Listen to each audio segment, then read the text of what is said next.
Hi, how are you today? The improved package has arrived. We're having it fitted in time for FP1. Have a look at the factory report.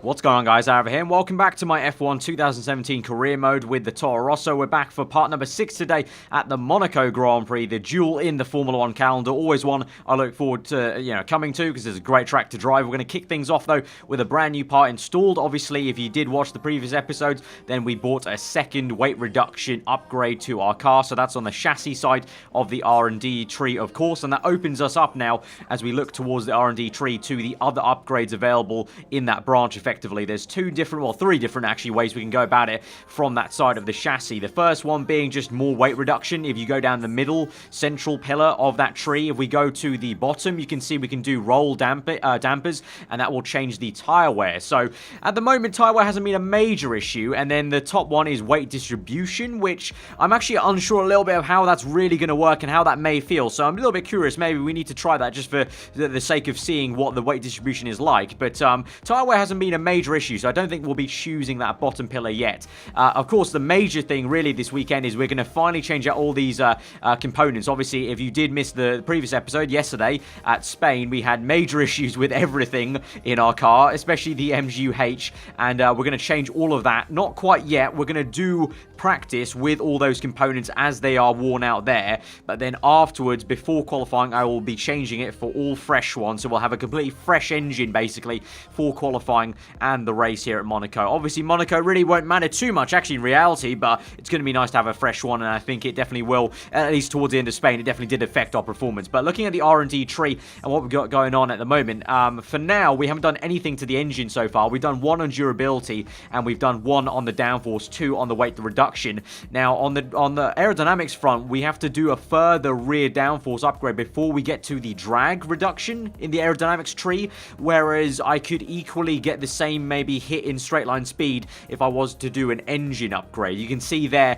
I need to do the next one along the rear downforce before I get to that middle pillar, which is the drag reduction, which would obviously help our straight line, but that's 2 upgrades away versus 1 engine upgrade. We don't have enough points yet, so we can't decide quite yet, so let's go to practice. Welcome to Monaco for this weekend's Formula 1 Grand Prix. It's a race that is truly steeped in history, but before the drivers turn their attention to winning, they first need to get through today's tricky practice session.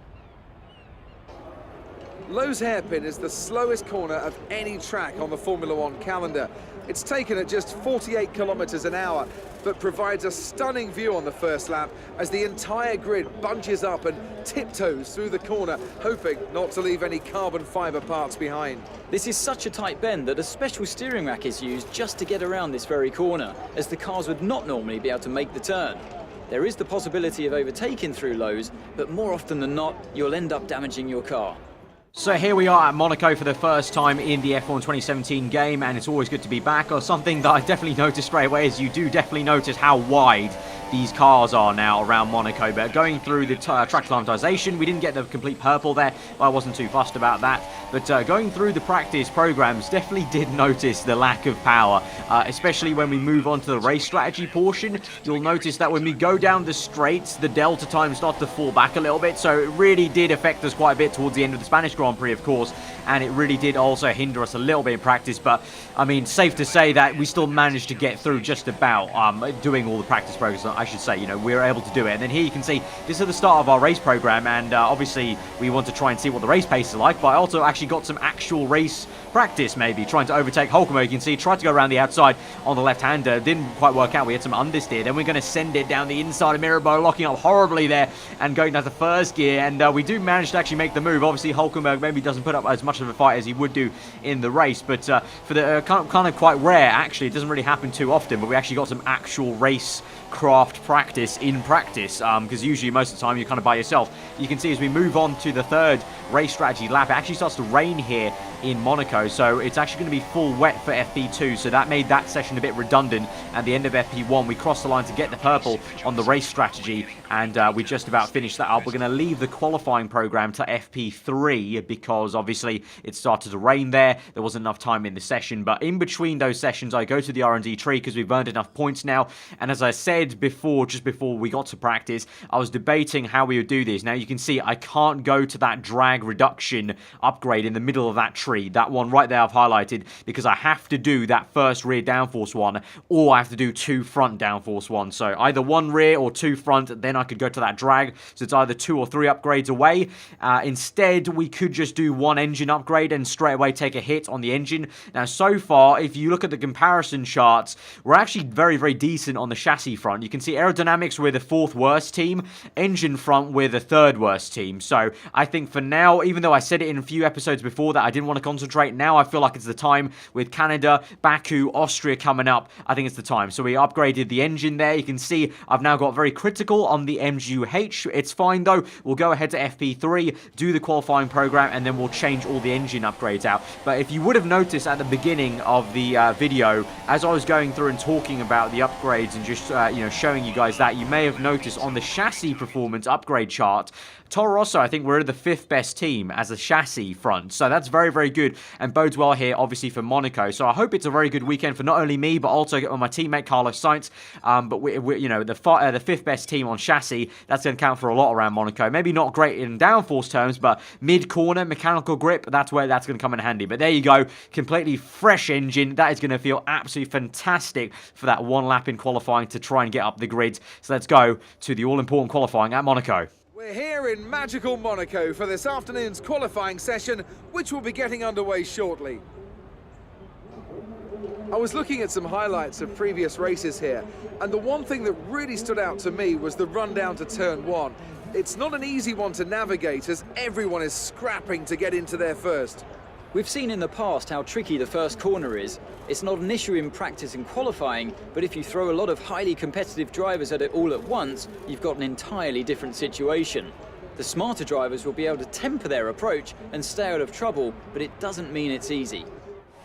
So it's showtime here at Monaco, and it's time for that all-important qualifying. Obviously, Monaco, really, that's the one circuit where qualifying is probably more important than the race in reality, due to just obviously the nature of the circuit, as we all know too well from the real-life Grand Prix in 2017, where it was very difficult to overtake. You can see, though, on my first lap, very, very bad understeer into that left-hander, and generally you can see squirming all over the place there. So a shocking lap. So we're going to end up abandoning this lap, but really more so, it wasn't really our setup there that made us go really understeering, kind of lose the back end. It was actually, I'm not going to lie, just the fact that I had that extra power now from the fresh units.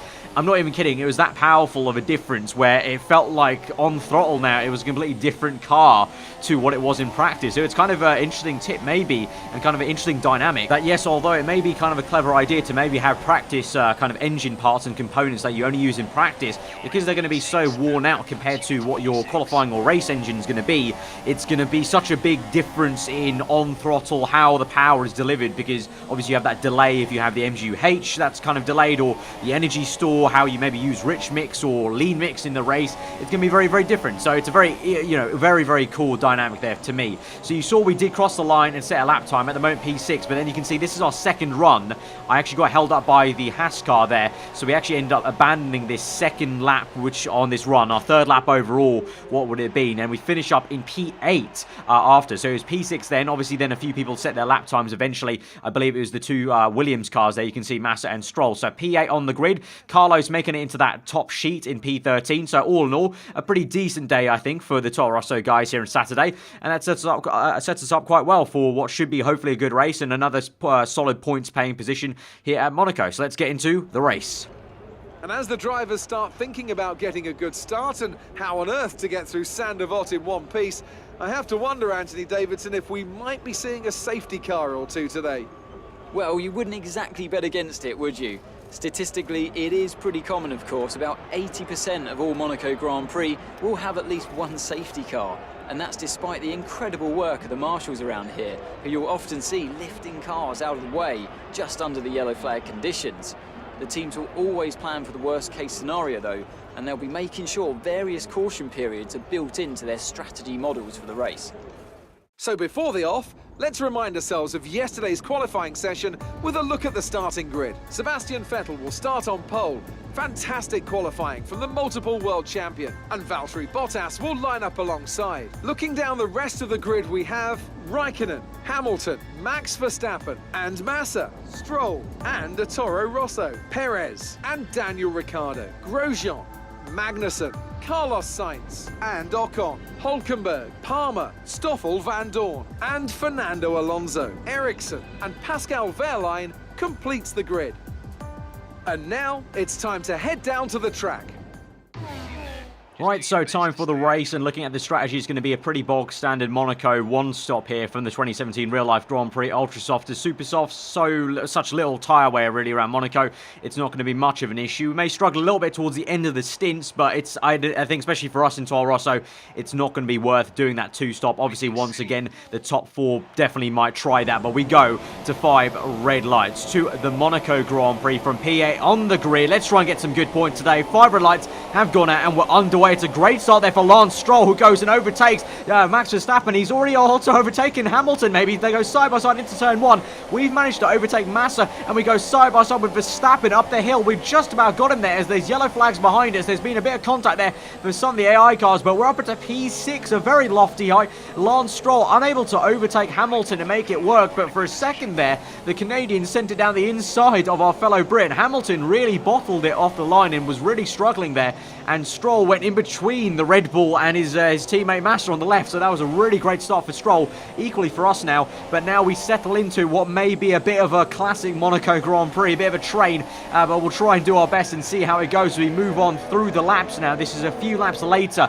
In the race lead is Valtteri Bottas. Vettel taken off pole position. It was a 1-2 for Ferrari, I believe, so both Ferraris really struggling at the start of this race, as well as Hamilton, though, to be fair to the two Ferrari guys. I think it's more just Bottas doing a great job there in first place. Meanwhile, still Lance Stroll in 6th place. We're still in 7th place trying to chase him down, or I should say actually he's in 6th, he's in 5th, we're in 6th place trying to chase him down, and behind us is Max Verstappen, and then I believe it's Carlos Sainz, our teammate, in a bit of a sandwich between Verstappen and Daniel Ricciardo there, as you can see as he swoops through towards the swimming pool section. There you go, Carlos Sainz doing a great job as well. So the Toro Rosso car, as I mentioned, working very well, you know, in the top 5 for chassis, so doing a decent job at the moment, keeping Ricciardo at bay. Doesn't look like Ricciardo's actually right up his gearbox there, so Sainz holding his own for now, and we're doing the same, and we're trying to chase after Lance Stroll actually, and if we can try and overtake him, that'll be great. But I have a bad feeling this afternoon we maybe get quite frustrated by Lance Stroll, because already you can see in the minimap, look at the gap that the top 4 have now got to Stroll and I. You can see through the swimming pool section, closing up quite a bit, but just unable to get the traction through the exit of that chicane to maybe make a pass into Raskas. Obviously, if you guys have followed my videos before from the F1 2016 game, you guys know how much I love a good move down the inside of Raskas, but it's going to be so much harder in this year's game, because not only are the AI a lot better at defending, but also just wider cars around here at Monaco is going to make things a lot more difficult. But you can see we are closing up on Stroll, and we're getting a gap to Verstappen, so me and Stroll doing well, but I can tell that Stroll's holding us up ultimately, and so if we can get past Stroll, I think what we'll see is probably a train forming behind him. So as we move on to the very next lap 7, we go through the lovely shot. I always love that shot at Monaco, through that swimming pool chicane, and now we get a really good run. We're going to go for it down the inside.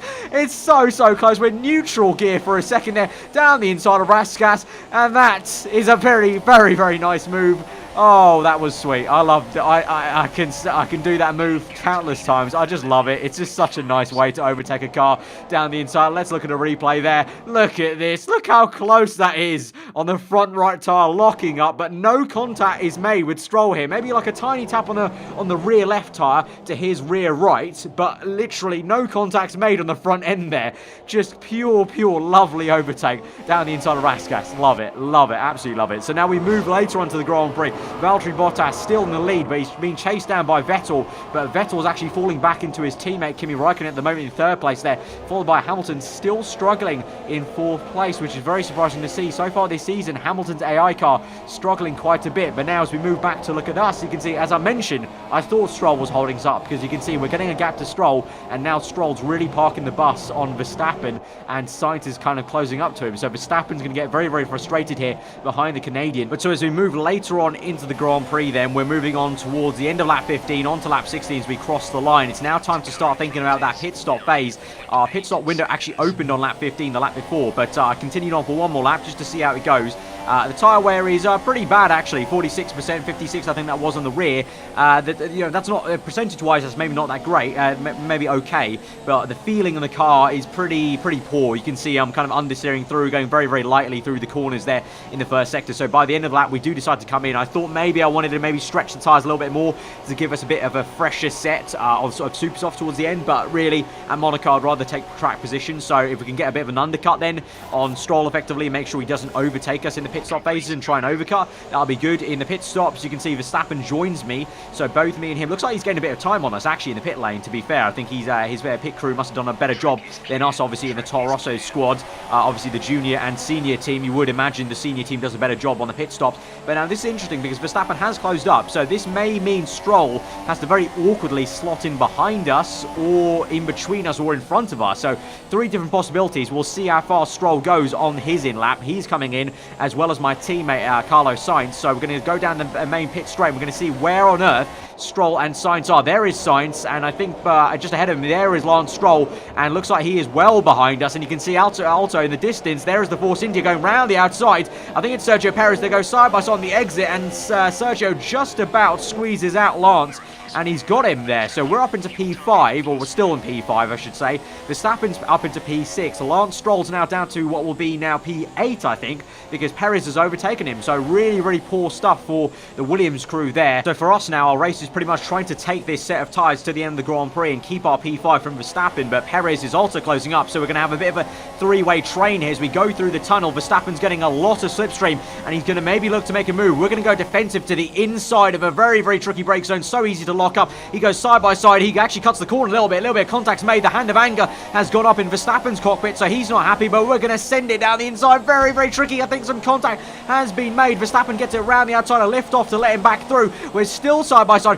through that first chicane and the second. Verstappen overshoots. We switchback move on him as he's completely lost it into that corner. Really got the overspeed. I think he wasn't expecting me to lift off and let him through there, so he kind of misjudged and kind of overshot his entire brake zone. So he got back into P5. So a bit of a frosty defensive move there on Verstappen. I think it was all kind of touch and go and kind of equal in the end, because both of us equally made contact with each other. You know, me initially into that left-hander, and then through this swimming pool chicane, he made some more contact with me. So a little bit frosty, but all in all, I think fair enough for both of us. And once again now, Verstappen may look to make another pass. As we go through the laps then, it's actually going to be a very tricky situation now of blue flags, because the top four are going that fast that this is Valtteri Bottas leading the Grand Prix. He's now lapping Sergio Perez, so he's going to soon lap myself and Verstappen. So this is going to be very tricky. I need to make sure I can let Bottas through and not let Verstappen close up on me, because after that little scrap me and Verstappen had, there were a few laps of me getting away from Verstappen,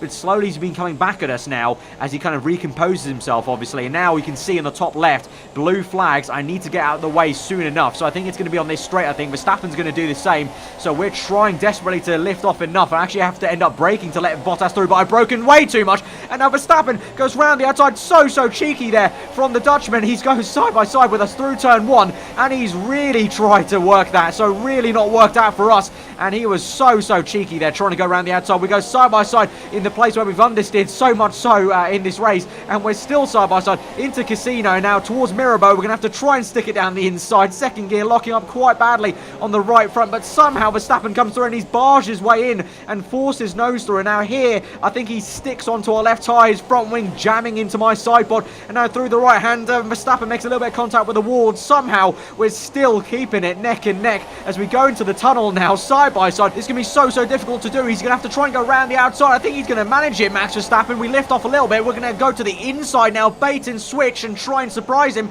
We've locked up. He's cut the corner a little bit. We go around his outside, a little tap on the side pod, and we've managed to keep P5. And look at that. Oh my god, Perez. Oh, lovely stuff there from Sergio Perez. He's actually managed to mug him off there. So Perez is up into P6 now. We've kept P5, and I think Verstappen now is down in P7, all flustered. So we're going to take a look at a replay now and calm down a little bit and reanalyze this. So this is the very, very audacious thing Verstappen tried to do. Fair play to him. Bit of a genius tactic here, trying to use the blue flags. I knew it was going to happen and that he would have tried it. We're going to look on board here. This is the point where I had to brake a little bit to make sure Bottas got past, and that was the point where Verstappen tried it. You can see, though, no contact was made between our two cars, actually. Verstappen just overshot it a little bit and hit the wall on the left. Then we go so close, and we're going to keep on board with Verstappen this entire time because it's always very interesting to see what it looks like on board from the AI car. You can see Verstappen this entire time, I'm not making any contact with him here, and he's just hitting the wall here and there, so he's finding it tricky to go side by side with us. You can see at this point, though, this was a little bit rude from Verstappen there,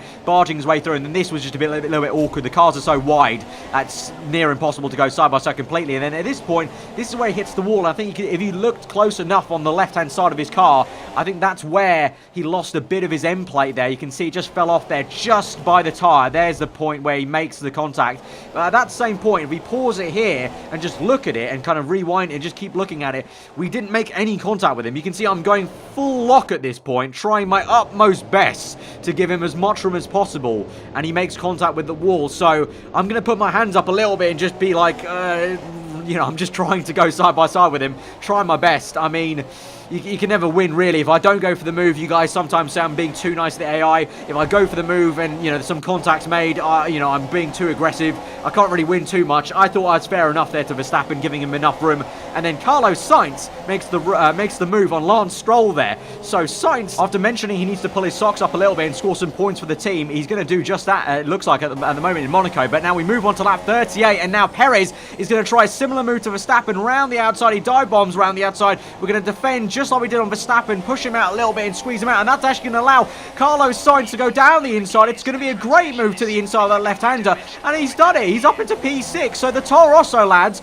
are going P5 and P6 at the moment. And of course, remember, we already got lapped by Bottas, so this is actually our final lap of the Grand Prix. So as we swing through, we've actually lost second gear. If you heard on the engineer, our gearbox is actually worn out so much, we've lost second gear there at the end of the race, but we're going to come across the line for a brilliant P5, and Sainz is going to get P6. So what a race for the Toro Rosso squad. I mentioned it, our chassis was in the top 5 on the performance chart there, and you can see now that coming into clutch and coming into play is Perez. We look at a replay, he sends it down the inside once again, just like Verstappen, cuts the corner to try and make the move.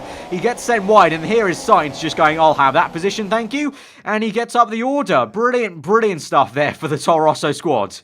And I have to wonder, Anthony Davidson, just what set them apart from the competition here. Well, I'd say it's just raw pace, plain and simple. I mean, we could sit here and talk about strategy all day, the overtaking, looking after the tyres, but at the end of it all, if you want to win, you need a package that's got the speed over everyone else, and that's exactly what they had today. So as I say that, we can see the drivers coming out now to collect their trophies. It's yet more silverware to take back to their base in Brackley after another excellent Grand Prix.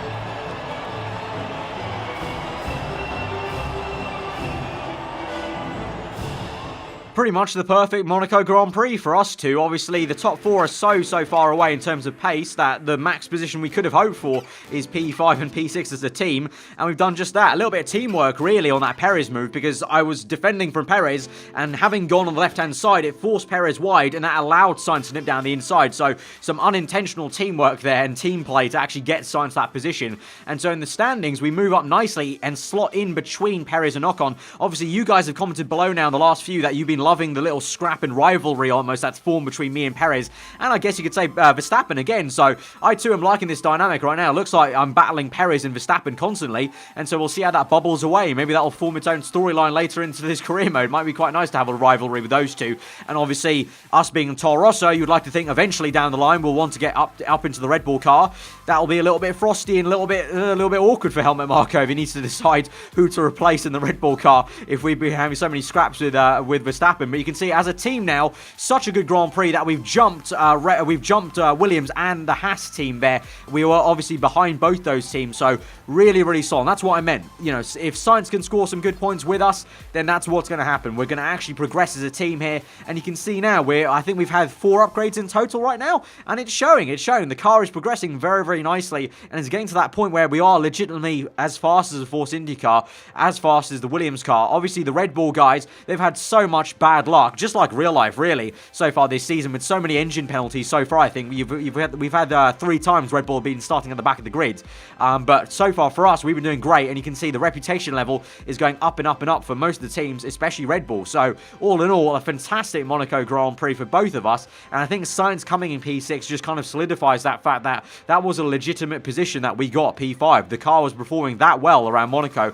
Might be a different story around Canada, because of course, even though I did upgrade the engine, I purchased that upgrade, it won't come in till after Canada, so we may struggle a little bit at Canada, and we may get our arses handed to us a little bit by Force Indy and Williams, but we're going to have to see. But guys, if you have enjoyed that episode, smash that like button. Let me know what you thought in the comments below. If you're around it, then do get subscribed for weekly Formula 1 content and more F1 2017 career mode coming your way. You guys absolutely killed the Spanish Grand Prix episode yesterday with getting over 3,000 likes. So I'm going to set you guys a challenge now, because we only had 1 episode of career mode yesterday. If you guys can smash 4,000 likes on this episode, we will have the next part, episode number 7, at the Canadian Grand Prix, uploaded later this evening here, around maybe 7 or 8 p.m. UK time. So if you guys can do that, there'll be that next part coming up on the channel, uploaded a little bit later today. So that's your challenge today, guys. 4,000 likes. Try and smash it. That'd be absolutely awesome. I've got to say a huge thank you. If you didn't know, actually, I've been in Germany for Gamescom since Monday to Wednesday. So I've been away from home. I haven't been able to actually check any of your comments, guys. I've only today on Thursday